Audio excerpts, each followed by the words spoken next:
about somebody, and I use policing as an example, somebody who is a member of a department anywhere else in the United States, and they're at their retirement, and they're talking about their experiences that throughout their years they've experienced fires and floods and mudslides and riots and terrible budgets. And for us, that's 2025. We're a little slower to embrace because we're a little more skeptical on things that are a quick fix, because our experience tells us there's not a quick fix. So we're just slower to usually embrace any new technology that comes out, because we want to make sure that it's valid, it provides what it says, it doesn't overpromise but underdeliver. The first thing is we shouldn't be passive.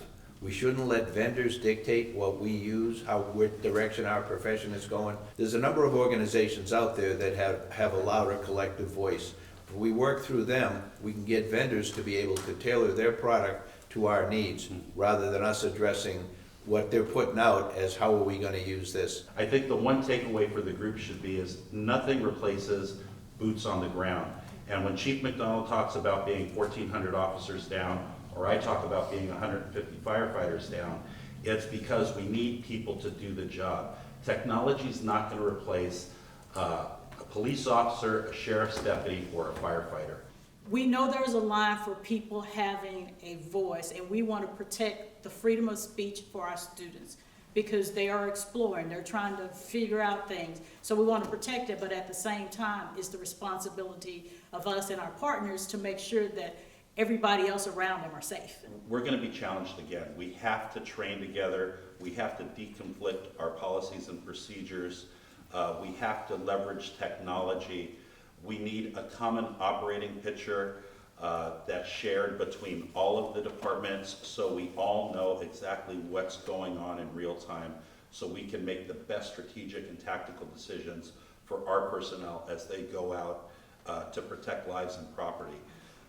We have a lot of resources, but with that number of resources comes that ever-pressing challenge of collaboration and the communication piece, and being able to coordinate what we're doing so we're the most effective and efficient public safety force out there.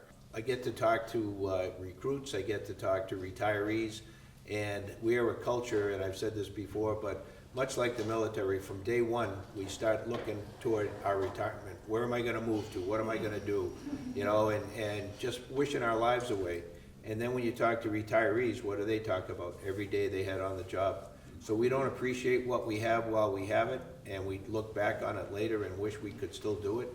And so enjoy that. Think about that if you would, but just enjoy the opportunities, the networking, the friendships, the relationships we have here.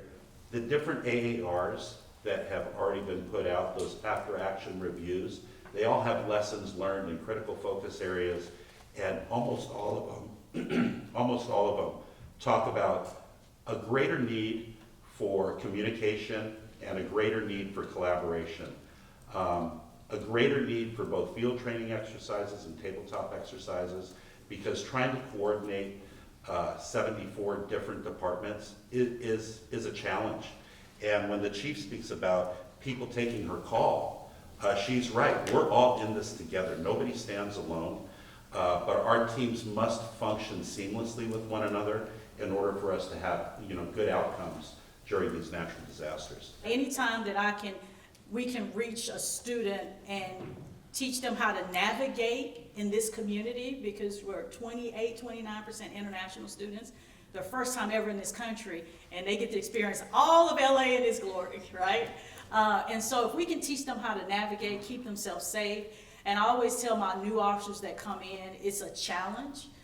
USC is, there's a huge challenge there. There's so many opportunities there, but our job is to make sure that we provide that environment for our next Nobel Peace Prize winner, our next Grammy winner, our next scientist breakthrough cancer. All those people are here.